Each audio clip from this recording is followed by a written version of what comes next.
Semoga Ustadz senantiasa diberikan Allah kesehatan. Amin. Saya dari Medan. Ada juga orang kampung saya di sini. Bagaimana cara bakti seorang anak?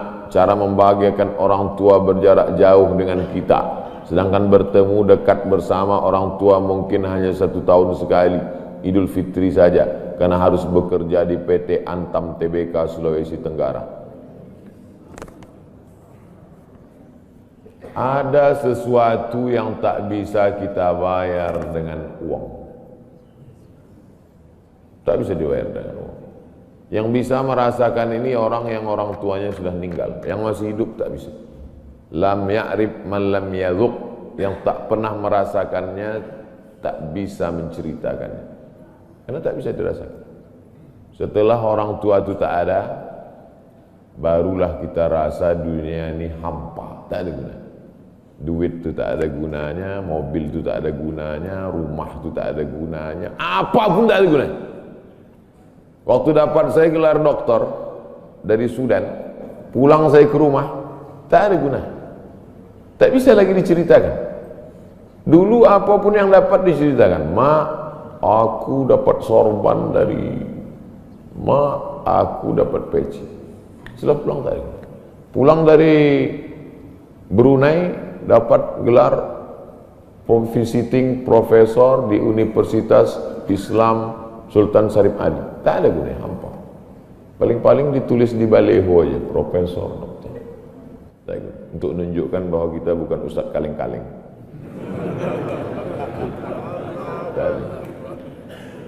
Nanti setelah dia tidak ada, barulah kau cari mana kain yang pernah dia pakai dulu, mana sajadah yang dulu dia pakai waktu sholat, di mana dia dulu sering duduk.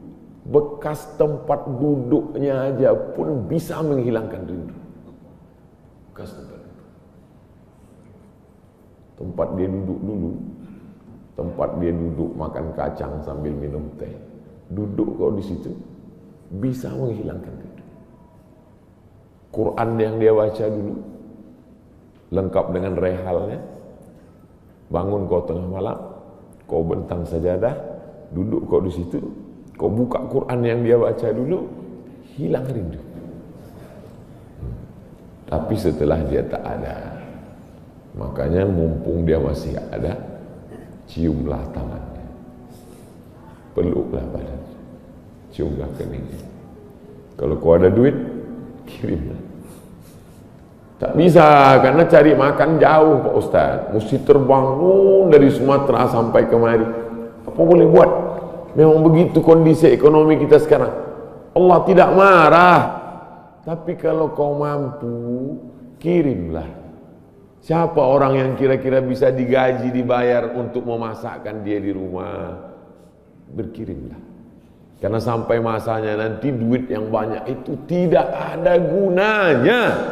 Sebanyak apapun kau simpan, tak ada rasanya lagi. Hampa, tak ada gunanya. Maka mumpung dia masih ada. Idul Fitri paksa-paksakanlah pulang. Mahal tiket pesawat, tabunglah. Teleponlah. Masih ada dia menyambut teleponmu, berikan HP yang kira-kira lama dia pakai, tinggalkan. Mak, ini chargernya, ini handphonenya, ini baterainya, persiapan kalau rusak, pasangkan di sini. Nanti kalau aku telepon, sampai masanya nanti handphonenya berbunyi tapi tak ada yang mengangkat. Selagi dia masih ada, senangkanlah hatinya. Kirimkanlah kain. Kain itu tidak akan dia pakai, tapi insya Allah menyenangkan hati dia. Ketika hatinya lapang, lapang rezeki. Ketika hatinya senang, senang hidup. Tapi kalau sudah hatinya sempit, meleleh air matanya rindu karena tak pernah kau telepon, disitulah awal azab Allah datang. Kau akan berenang dalam kesengsaraan. Mudah-mudahan Allah mengampuni dosa kita semua, dosa ibu bapa. Ala hazihi niyah al-fatihah. A'udzubillahi minasyaitonir rajim. Bismillah. Alhamdulillah rabbil alamin. Ar-Rahmanir Rahim. Maliki yaumiddin. Iyyaka na'budu wa iyyaka nasta'in. Ihdinas siratal mustaqim. Shiratal ladzina an'amta 'alaihim ghairil maghdubi 'alaihim waladdallin. Amin. Rabbana ighfir lana dzunubana, ampunkan dosa kami ya Allah. Wali abaina, ayah kami ya Allah. Melepuh kulitnya untuk menyekolahkan kami, tak dapat kami balas budi baiknya ya Allah. Wali ummahatina, ummah kami, 9 bulan 10 hari kami dikandungnya, 2 tahun kami disusukannya, mengalir darahnya dalam badan kami, tak dapat kami balas, tak dapat kami balas kebaikannya. Sekali teriakannya saat mengeluarkan kami ke alam yang fana ini, tak dapat kami balas kebaikannya ya Allah. Kalau dia masih hidup, sahih jasadaha, sehatkan badannya, qawi imanaha, kuatkan imannya, ar-rahmazuk hal istiqamata, berikan dia istiqamah dalam iman dan Islam. Kalau dia sudah meninggal dunia, lapangkan kuburnya ya Allah. Nawwir qabraha, terangkan makamnya ya Allah. Allahumma ja'al qabraha radatan min riyadil jinan, jadikan kuburnya salah satu dari taman-taman surga. La taj'al qabraha hufratan min hufarin niran, jangan jadikan kuburnya salah satu dari lubang neraka ya Allah. Allahumma ja'al abana'ana barina liwalidiha, jadikan anak-anak kami anak-anak yang berbakti kepada orang tua. Allahumma hafazhum min kulli su' wa syarr, jaga anak-anak kami dari segala perbuatan maksiat dan dosa ya Allah. Rabbana zalamna anfusana, kami sudah banyak buat silap salah dan dosa. Wa illam taghfir lana, kalau kau tidak mengampuni dosa kami, wa tarhamna, kalau kau tidak merahmati kami, lanakunanna minal khasirin, sudah lama kami jadi orang-orang yang rugi. Allahumma ja'alna minat tawabin, jadikan kami orang yang bertaubat di bulan mulia ini ya Allah. Wa ja'alna minal mutatahhirin, jadikan kami orang yang mensucikan hati. Wa ja'alna min ibadikas salihin, jadikan kami hamba-hambamu yang salih.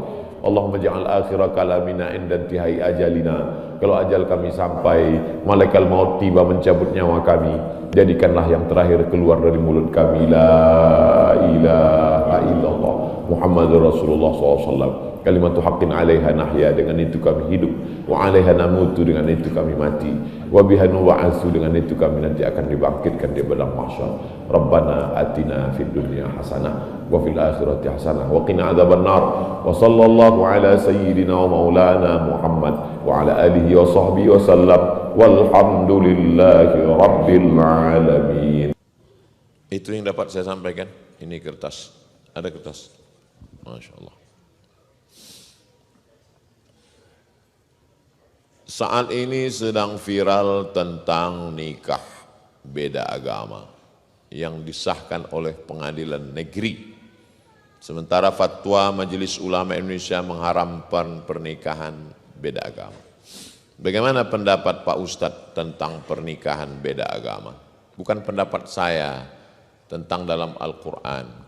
La tankihul musyrikina hatta yu'minu. Jangan nikahkan anak perempuanmu dengan laki-laki yang musyrik sampai mereka beriman. Wal abdun mu'minun, hamba sahaya kalau dia beriman, khairun, lebih baik, min musyrikin, daripada orang musyrik. Walau a'jabakum, walaupun mengagumkan kamu hartanya, bangsawan, kaya, punya jabatan dan lain sebagainya. La tunkihul musyrikati hatta yu'min. Janganlah hai laki-laki kamu menikahi perempuan yang beda agama. Wala amatun musyrik mu'minatun, perempuan yang berkulit hitam hamba sahaya, khairun min musyrikatin. Wala amatun mu'minatun, perempuan yang hamba sahaya berkulit hitam miskin susah melarat, khairun, lebih baik, min musyrikatin, daripada seorang perempuan yang berbeda agama. Walau a'jabatskum, walaupun dia menarik, menakjubkan bagi kamu. Bapak-bapak, ibu-ibu, jaga anaknya. Kalau sudah nampak bergaul, jangan sampai dia jatuh cinta, nanti dia menjadi melawan. Semua berawal dari percikan-percikan api di lalang yang kering, cepat padamkan. Siapa itu? Teman saya kuliah mah, beda agama, berteman, hati-hati. Nanti betapa banyak disebabkan oleh pertemanan dan persahabatan. Bergaul, berteman, tak masalah. Tapi kalau sudah sampai pada pernikahan, na'udzubillah. True story, kisah nyata. Datang bapak-bapak, ibu-ibu, ke kantor Badan Amil Zakat Nasional Provinsi Riau.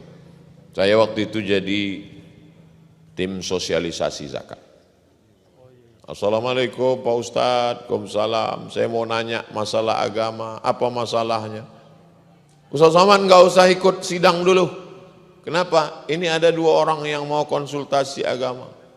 Ada apa Bapak Ibu? Nangis dua-duanya. Saya tanya, ada apa Pak? Makin kuat. Saya bilang kalau Bapak Ibu nangis nanti saya nangis juga. Apa masalahnya? 5 orang sekali murtad Pak Ustadz. Loh gimana ceritanya? Anak gadis saya nikah, ini pura-pura masuk Islam. Setelah anak 3, dia murtad. Anak saya takut nggak makan. Anaknya 3 dibawa. Anak, menantu, cucu. Saya nggak bisa bicara kuat karena ini orang udah tua-tua, 70 tahun. Kalau sempat saya katakan, mengapa? Saya takutnya meninggal. Akhirnya saya bilang, ibu bapak doakan pulanglah ke rumah. Karena nasi sudah jadi tai ayam. Udah 5 orang murtad, bapak ibu masih cerita bubur juga lagi. Jaga anak keturunan kita, jaga. Lihatlah berapa banyak artis-artis yang murtad karena pernikahan, karena pacaran, karena pergaulan. Allah akan menjaga bumi, pulau, kepulauan Buton ini insya Allah. Masukkan anak-anak dengan komunitas dakwah. Bau-bau hijrah festival, ini membangkitkan semangat. Masya Allah, para alim ulama, tokoh-tokoh masyarakat datang kemari. Tidak sampai berbulan-bulan. Pekan lalu ada ustadz, pekan lalu ada ustadz. Semarakkan terus dakwah supaya terjadi juga akidahnya insya Allah. Bismillahirrahmanirrahim. Assalamualaikum Ustaz. Waalaikumsalam. Apa tips cara meraih kesuksesan yang berkah di masa muda?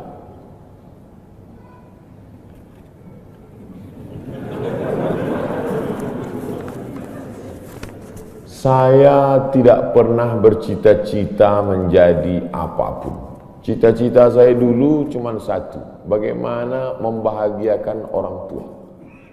Itu saja. Ya Allah, aku sekolah, tak tahu dulu pulang mau jadi apa, yang penting bisa membahagiakan orang tua. Itu saja. Jadi setelah itu sampai, ya sudah. Bisa menyenangkan hati orang tua, bisa, itu saja. Maka selalu saya sampaikan di kampus-kampus kepada mahasiswa, kalian kalau belum bisa membahagiakan orang tua, jangan menyusahkan orang tua.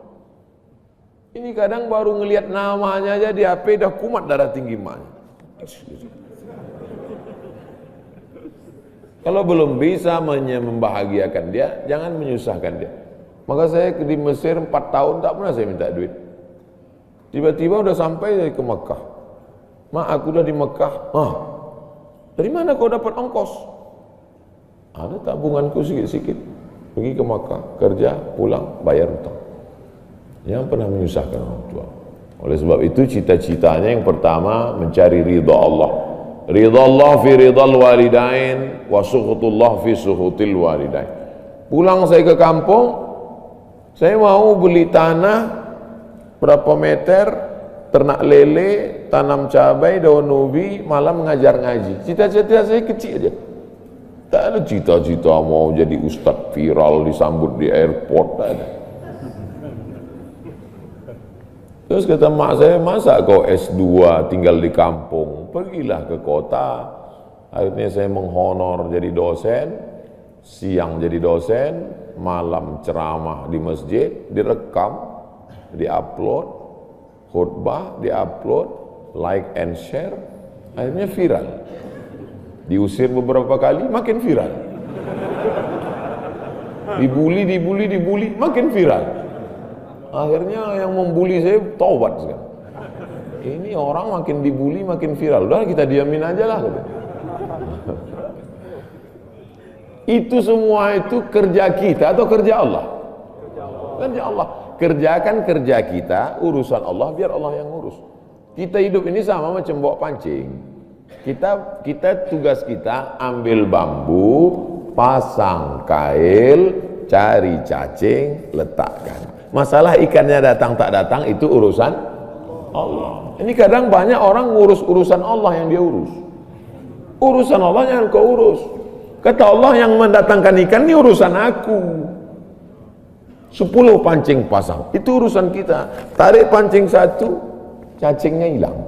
Cari pancing satu, kailnya hilang. Cari pancing satu, talinya hilang. Yang ke-10, bambunya hilang. Marahkah kita? Tidak. Karena urusan kita sudah selesai.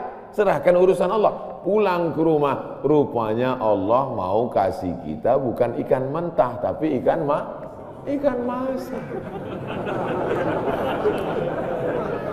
Banyak orang terlalu berpikir hidup ini kau buat saja urusanmu, urusan Allah. Urusanmu berangkat dari rumah kerja, masalah hasilnya urusan Allah. Berapa banyak orang bekerja tapi tak dapat apa-apa. Betul? Kalau sudah rezeki tak kemana. Tapi jangan gara-gara ini lalu bapak enggak kerja. Dibangunkan ibu besok pagi, bang, apa enggak kerja masuk kantor? Urusan Allah. Kalau ada suami ibu seperti itu, ibu jangan marah, biarkan aja. Nanti jam 12 dia bangun, dia lapar, dia tengok, mana makanan? Ibu jawab, urusan Allah. Harus ada usaha dan ikhtiar. Pertama, niat cari ridha Allah. Kedua, senangkan orang tua. Ketiga, berusaha. Setelah itu, tawakal Allah. Hidup jangan susah. Hidup sudah susah, jangan bikin susah. Hidup sudah pahit, jangan minum kopi pahit. Jikalau ada laki-laki yang gemulai, tapi tidak merias wajahnya seperti perempuan, tidak menggunakan pakaian perempuan, dan tidak gay, apakah dia tetap mendapatkan dosa seperti bencong?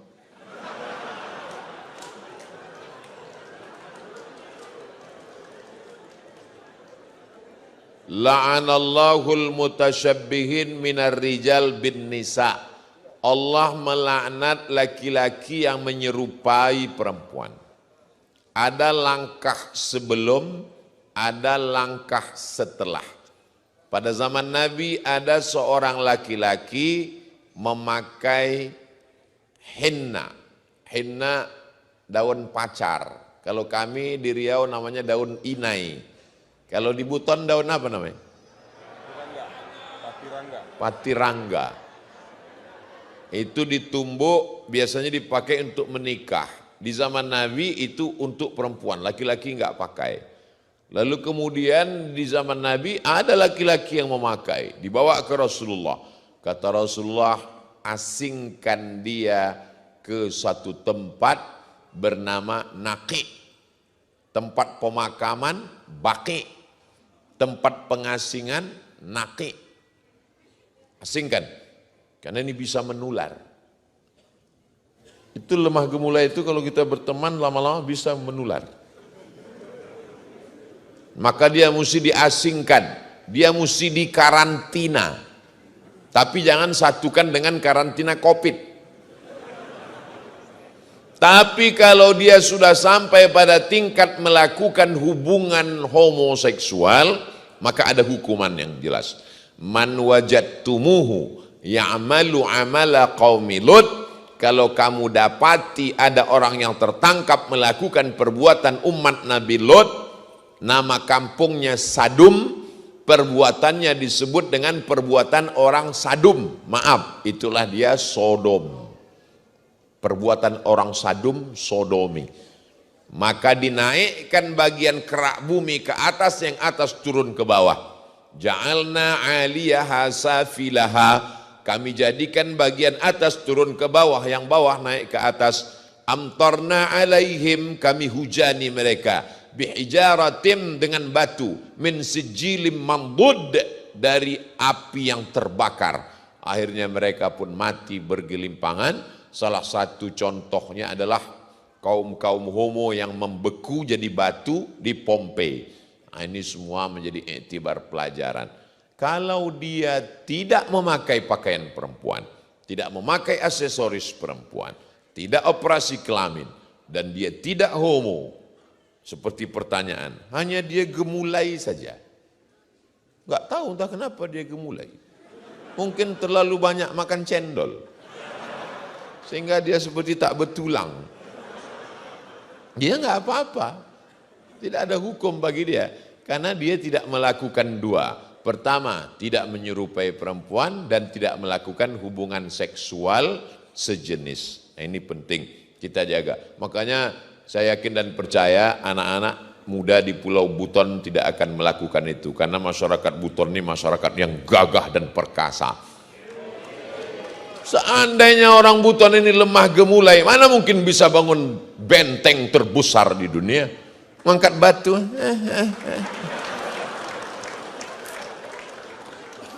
Jadi kalau ada yang lemah-lemah gemulai yang agak-agak ada tandanya, bawa ke sini, suruh dia memperbaiki benteng-benteng yang udah roboh, angkat.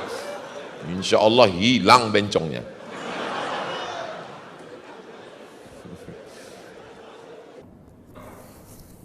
Ustadz, kiat-kiat apa yang kami lakukan sebagai guru kepada anak didik kami sebelum dan sesudah mengajar agar ilmu mudah dimengerti?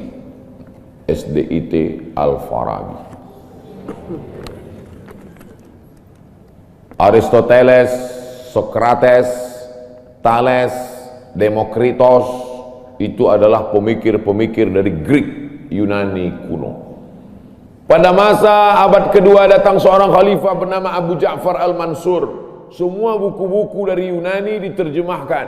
Nama lembaganya Dar Al-Hikmah, Dar Rumah Hikmah Ilmu Pengetahuan. Dibuatlah Dar Al-Hikmah, Rumah Ilmu Pengetahuan. Diterjemahkanlah dari bahasa Yunani ke dalam bahasa Arab. Akhirnya orang Islam pun jadi dokter, Avicenna. Karena orang Barat payah menyebut Ibnu Sina. Averroes, Ibnu Rus. Tapi ada seorang yang bergelar the second teacher. First teacher Aristoteles, second teacher Al-Farabi. Ternyata Al-Farabi ini bukan dari Arab, tapi dari Pomalaa.